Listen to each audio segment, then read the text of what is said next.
अस्सलामुअलैकुम। जनाब Babubhai सोपारीवाला girls primary school, ધોરણ 8, વિષય છે વિજ્ઞાન, પ્રકરણ 9, પ્રાણીઓમાં પ્રજનન. વિદ્યાર્થીનીઓ, ગયા તાસમાં આપણે પ્રજનનના પ્રકારો, તેમાં લિંગી પ્રજનન, નર પ્રજનન અંગો, માદા પ્રજનન અંગો, ફલન, આ બધી બાબતો ઉપર ચર્ચા કરી હતી.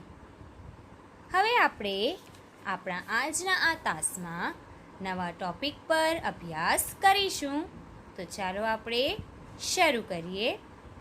સૌથી પહેલાં છે ભ્રૂણનો વિકાસ. વિદ્યાર્થીનીઓ, ધ્યાનથી સાંભળજો. ફલનના પરિણામ સ્વરૂપે યુગ્મનજનું નિર્માણ થાય છે. જે આપણે ફલનની પ્રક્રિયા જોઈ છે, એમાં ફલનના પરિણામ સ્વરૂપે યુગ્મનજનું નિર્માણ થતું હોય છે, જે વિકાસ પામીને ભ્રૂણમાં પરિવર્તિત થાય છે. શું થાય છે?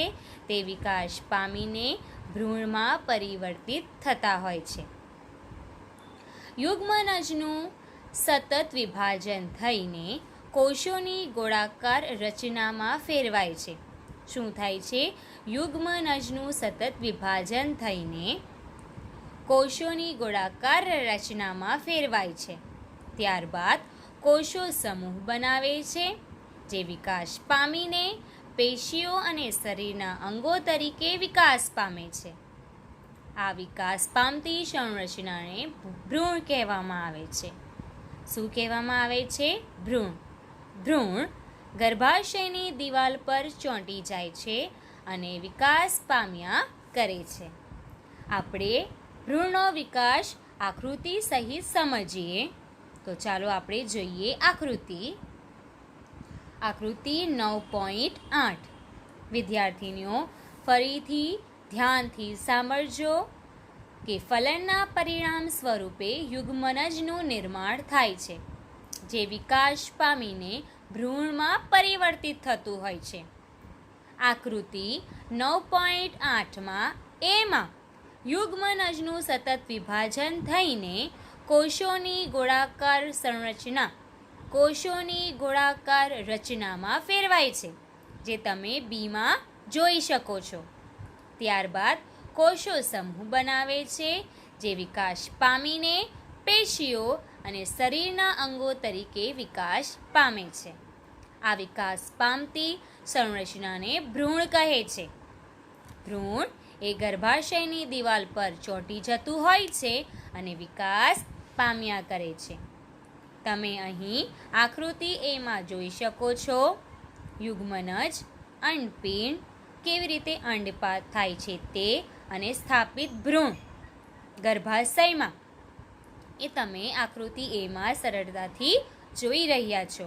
બીમાં છે કોષોની ગોળાકાર રચના અને સીમાં છે ભ્રૂણનું ગર્ભાશયમાં સ્થાપન, કે ભ્રૂણ ગર્ભાશયમાં કેવી રીતે સ્થાપિત થાય છે તે તમે સરળતાથી જોઈ રહ્યા છો. આગળ આપણે જોઈએ ગર્ભાશયમાં ગર્ભ. વિદ્યાર્થીનીઓ, ધ્યાનથી સાંભળજો. ગર્ભાશયમાં ભ્રૂણનો સતત વિકાસ થતો રહે છે. ગર્ભાશયમાં ભ્રૂણનો સતત વિકાસ થતો રહે છે. ધીરે ધીરે વિવિધ શારીરિક અંગો જેવા કે હાથ, પગ, માથું, આંખો, કાન વગેરે વિકસિત થઈ જાય છે. કયા શારીરિક અંગો વિકસિત થાય છે? તો એ છે હાથ, પગ, માથું, આંખો, કાન વગેરે વિકસિત થઈ જાય છે. ભ્રૂણની એ અવસ્થા કે જેમાં બધા જ શારીરિક અંગોની ઓળખ થઈ શકે છે. ભ્રૂણની એ અવસ્થા કે જેમાં બધા જ શારીરિક અંગોની ઓળખ થઈ જતી હોય તેને ગર્ભ કહેવામાં આવે છે. શું કહેવામાં આવે છે? તેને ગર્ભ તરીકે ઓળખવામાં આવે છે.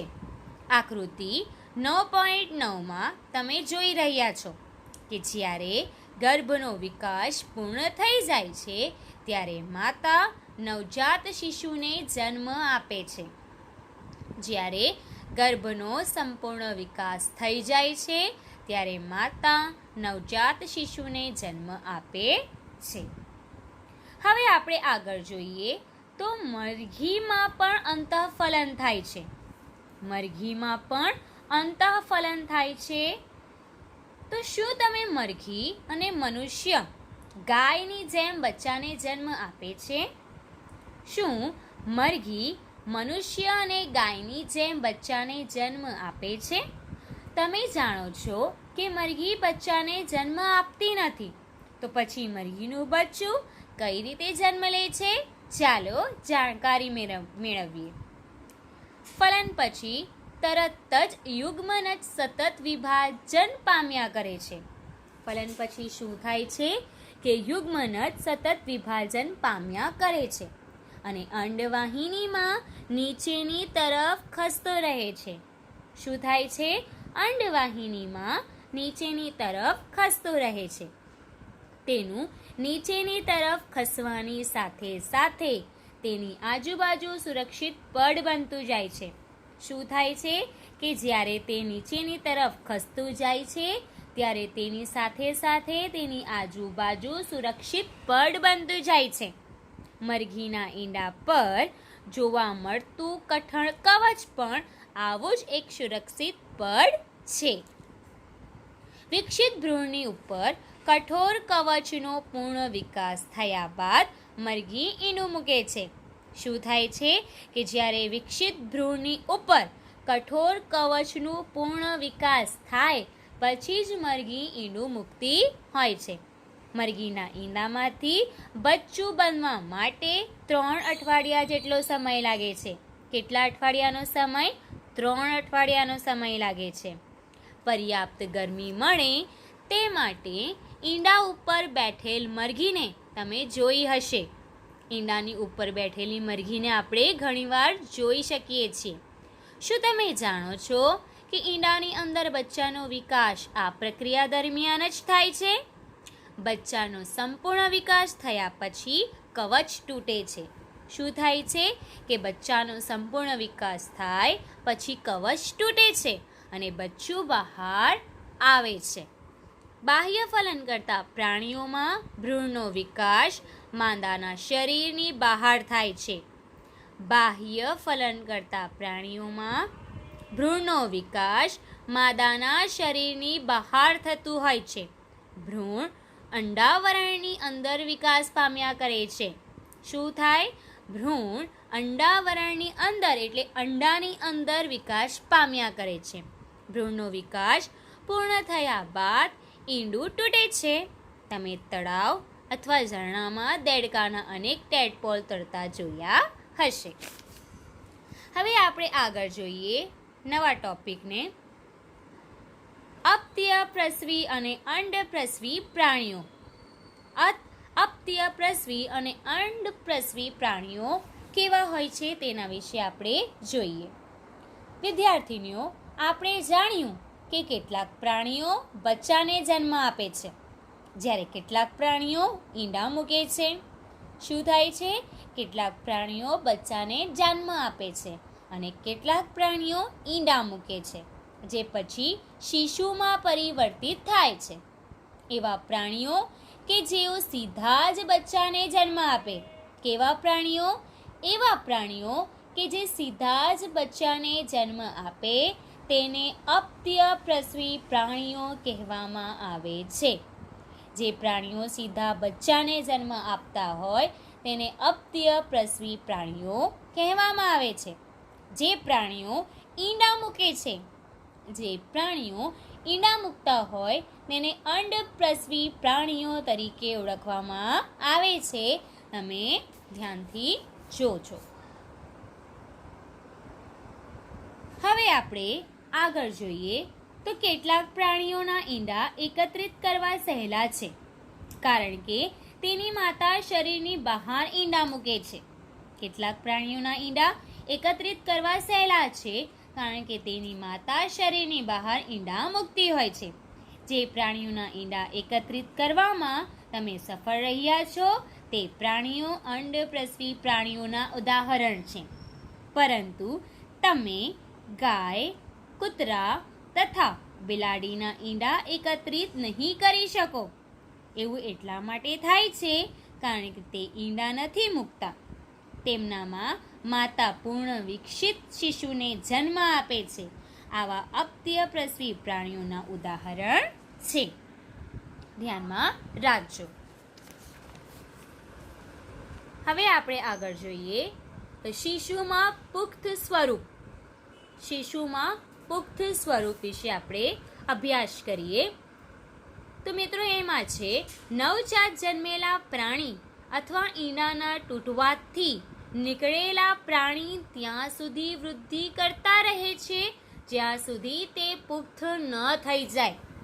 નવજાત જન્મેલા પ્રાણી અથવા ઈંડાના તૂટવાથી નીકળેલા પ્રાણી ત્યાં સુધી વૃદ્ધિ કરતા રહે છે જ્યાં સુધી તે પુખ્ત ન થઈ જાય. કેટલાક પ્રાણીઓમાં નવજાત બચ્ચા પુખ્ત પ્રાણીથી સાવ અલગ જ દેખાય છે. શું થાય છે? કેટલાક પ્રાણીઓમાં નવજાત બચ્ચા પુખ્ત પ્રાણીથી સાવ અલગ જ દેખાય છે. રેશમના કીડાનું જીવન ચક્ર યાદ કરો. શું હતું એની અંદર? ઈંડા, લાર્વા અથવા ઈયળ, પછી પ્યુપા અને પછી પુખ્ત, જેના વિશે તમે ધોરણ 7માં અભ્યાસ કરી ચૂક્યા છો. દેડકા આ પ્રકારના પ્રાણીઓનું એક ઉદાહરણ છે, જે તમે આકૃતિ 9.10માં જોઈ શકો છો. દેડકાનું જીવન ચક્ર. વિદ્યાર્થીનીઓ ધ્યાનથી આકૃતિ જોજો અને સાંભળજો કે દેડકામાં ઈંડાથી શરૂ કરીને પુખ્તતા સુધીની તમામ અવસ્થાનું નિરીક્ષણ કરો. આપણે 3 સ્પષ્ટ અવસ્થાઓ અથવા તબક્કાઓ જોઈ શકીશું, જેમ કે ઈંડા, ટેડપોલ, પુખ્ત. શું ટેડપોલ પુખ્ત દેડકાથી ભિન્ન હોય છે? શું તમે વિચારી શકો છો કે કોઈ દિવસ આ ટેડપોલ એક પુખ્ત દેડકો બની જશે? એવી જ રીતે રેશમ કીડાની ઈયળ અથવા પ્યુપા પુખ્ત રેશમના કીડાથી ખૂબ જ અલગ દેખાય છે. પુખ્તમાં જોવા મળતા લક્ષણો નવજાતમાં જોવા મળતા નથી. તો પછી ટેડપોલ અથવા ઈયળનું ત્યારબાદ શું થાય છે? તમે એક સુંદર કુંડા અને અંડઘરમાંથી બહાર નીકળતા જોયું હશે. ટેડપોલ રૂપાંતરણ પામીને પુખ્ત દેડકામાં ફેરવાઈ જાય છે. તે કૂદી શકે છે અને તરી પણ શકે છે. તમે આકૃતિમાં જોઈ રહ્યા છો. સૌથી પહેલા દેડકાના જીવન ચક્રમાં શું થતું હોય છે કે એમાં છે ઈંડાઓ, પછી બીમાં છે શરૂઆતનો ટેડપોલ. આ પ્રમાણે શરૂઆતનો ટેડપોલ બને છે. પછી અંત્ય ટેડપોલ. સીમાં છે અંત્ય ટેડપોલ, પછી અંત્ય ટેડપોલ થાય છે અને પછી પુખ્ત દેડકો બની જાય છે. આ છે દેડકાનું જીવન ચક્ર. વિદ્યાર્થીનીઓ કેટલાક વિશેષ પરિવર્તનોની સાથે ટેડપોલનું પુખ્તમાં રૂપાંતરણ પામવાની ક્રિયાને કાયાંતરણ કહેવામાં આવે છે. શું કહેવામાં આવે છે? કાયાંતરણ. કેટલાક વિશેષ પરિવર્તનોની સાથે ટેડપોલનું પુખ્તમાં રૂપાંતરણ પામવાની ક્રિયાને કાયાંતરણ કહે છે, જે આપણે અત્યારે આગળ આકૃતિમાં જોઈ ગયા. જેમ જેમ આપણે મોટા થઈએ છીએ તેમ તેમ આપણે શરીરમાં કેવા પરિવર્તનો જોઈએ છીએ? શું તમે વિચારો છો કે આપણું પણ કાયાંતરણ થાય છે? મનુષ્યમાં જન્મ સમયથી જ નવજાત શિશુમાં પુખ્ત જેવા જ શારીરિક અંગો આવેલા હોય છે. વિદ્યાર્થીનીઓ અહીં હું મારું મંતવ્ય પૂર્ણ કરું છું. જો તમને મારો વિડીયો સારો લાગ્યો હોય તો તમે લાઈક અને સબસ્ક્રાઈબ કરી શકો છો. આ ઉપરાંત જે પણ પ્રશ્ન તમને ગૂગલ ફોર્મમાં આપવામાં આવે તે પ્રશ્ન તમારે ગૂગલ ફોર્મમાં સબમિટ કરવાના છે અને સાથે સાથે તમારી વિજ્ઞાનની નોટમાં પણ લખવાના છે. Thank you.